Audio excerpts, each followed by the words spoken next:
Hey everyone, welcome to day one of I Am Not a Robot.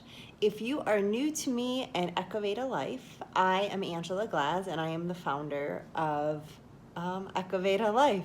If you'd like to know more about me, I'll keep that for a different video, or you can just head to my website and click on the About button to learn about me, my experience, and my qualifications.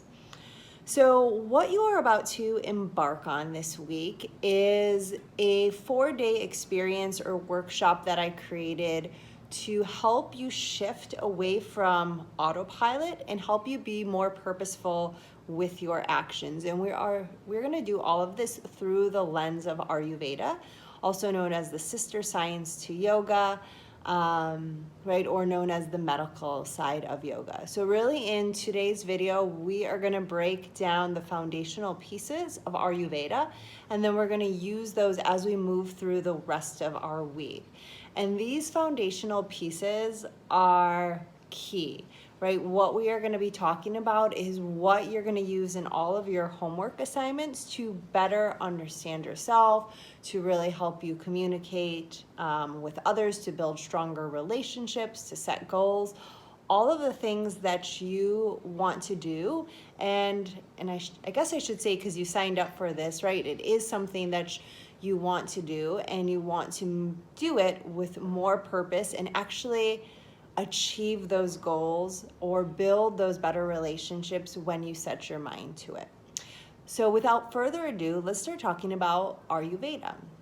So as I mentioned, Ayurveda is described as the sister science of yoga. It is known as the science of life, and it uses yoga, diet, herbal formulas to bring wellness to an individual's entire well-being.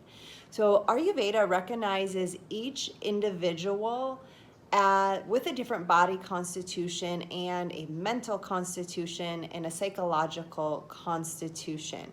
And so to break down all three of these, it is helpful to book an Ayurvedic consultation. But with what we'll go through today and the dosha test that you'll be taking as your homework, you're going to get a better idea of your Ayurvedic constitution. So to break it down, there are three constitutions: Vata, Pitta, and Kapha. And each of these constitutions are comprised of two of the 5 elements: air, space, fire, water, and earth.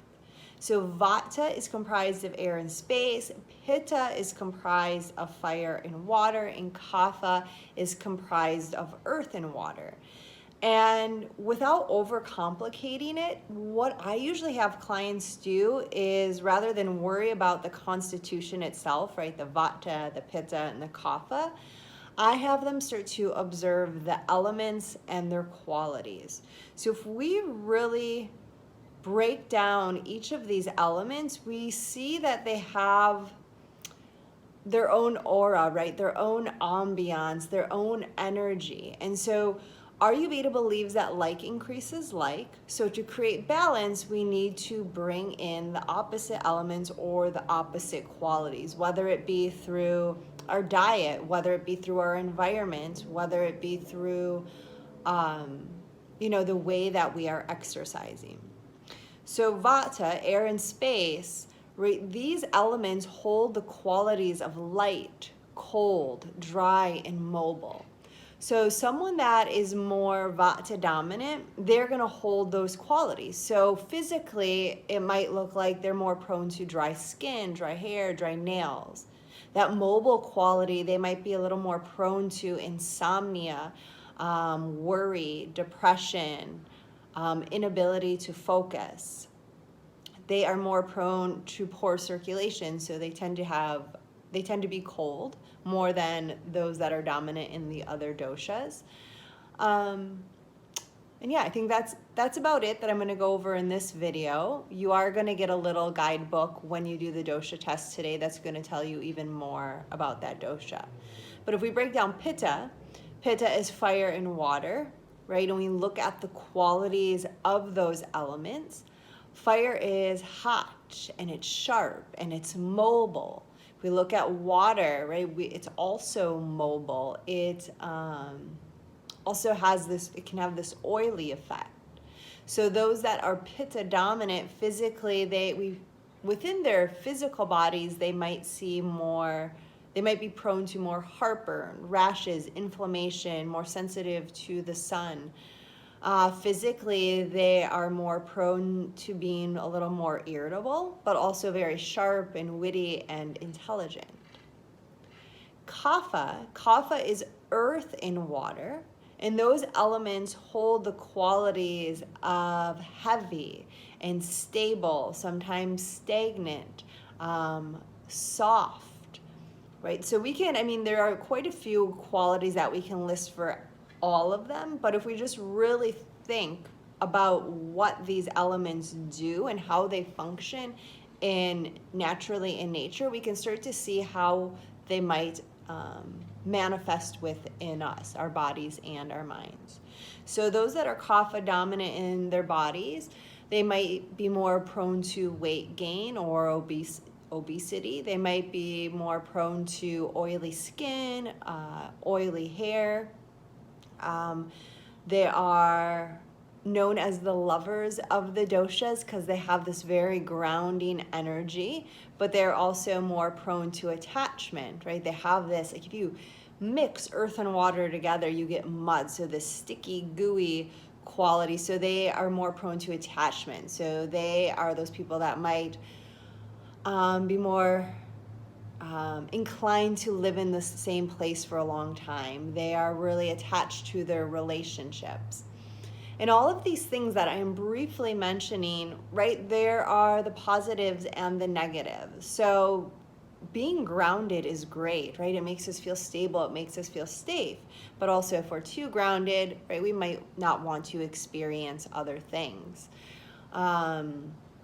Pitta, that fiery energy, is great. It makes us sharp and witty, but sometimes that fire can be too hot and then we can be a little sassy, right? Maybe we say the wrong thing. We know we're right, but we say the wrong thing and it irritates someone.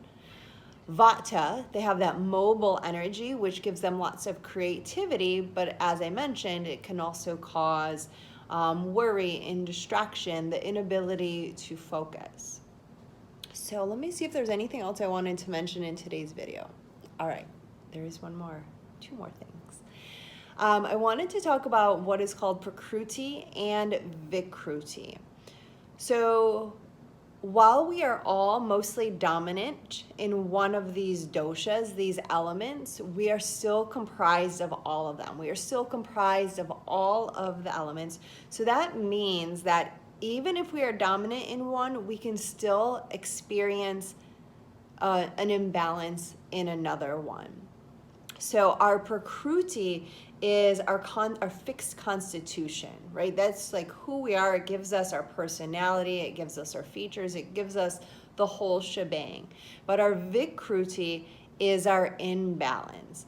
And sometimes people get really caught on looking at their Procruti, right? They're really stuck on who they are, which leaves out that flexibility if something else is going on, or that flexibility of being aware if something else is going on, if another dosha is imbalanced. And sorry, there is a spider crawling to the left of me, so I'm gonna try to finish this video without being scared from the spider. So for example, I am Vata dominant, but I know that during winter, right, we see more of that kapha energy, that heaviness. I tend to gain a little weight. Maybe you do too, right? We start to look for those comfort foods to keep us warm and snuggly. So we get a little more of that kapha imbalance. During summer, right, there's more of that pitta energy, that fire, the sun, right? So some of us might be more prone to experiencing a pitta imbalance. We could also bring this in relation to work or our jobs, right? If we're really stressed out, and there's a lot of intense energy in our work environment, this could cause a pitta imbalance. It could also cause a vata imbalance if we're continuing to move from one task to the other.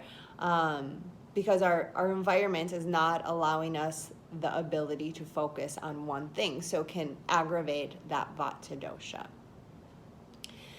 Now, all of that being said, going over all of this good stuff, all of those foundational concepts of Ayurveda, let's quickly talk about mindfulness, because this is going to be a key player along with these foundational concepts. So mindfulness, the dictionary defines it as a mental state achieved by focusing one's awareness on the present moment while calmly acknowledging and accepting one's feelings, thoughts, and bodily sensations, used as a therapeutic technique. And you know what? I didn't want to change that definition at all because I love it. That's exactly what it is. So as you move through this experience, this workshop this week, be sure to be mindful, right? Take the time to observe without any judgment, right? This is what it's all about, and this is how we make the biggest changes. It's by slowing down, stopping, reflecting, being mindful of our thoughts, and then also of our actions, being more purposeful with how we move through our lives. All right, that is it for day one. I'm trying to keep these around 10 minutes because I know you also have lives. So today's homework assignment, it is in your email. It is to take the dosha test. The link is right above or below this video in the email. So you'll click on that. You'll be sent another email to your email, and that email will be the dosha test along with a free ebook that talks about all the doshas in a little more detail, and then it's also going to give you a few Ayurvedic rituals you can play around with if you would like. If you have any questions on today's video or today's assignment, you can simply hit reply on your email, and I'm going to answer all questions in an Instagram and Facebook Live this evening. All right, everybody, have a great day.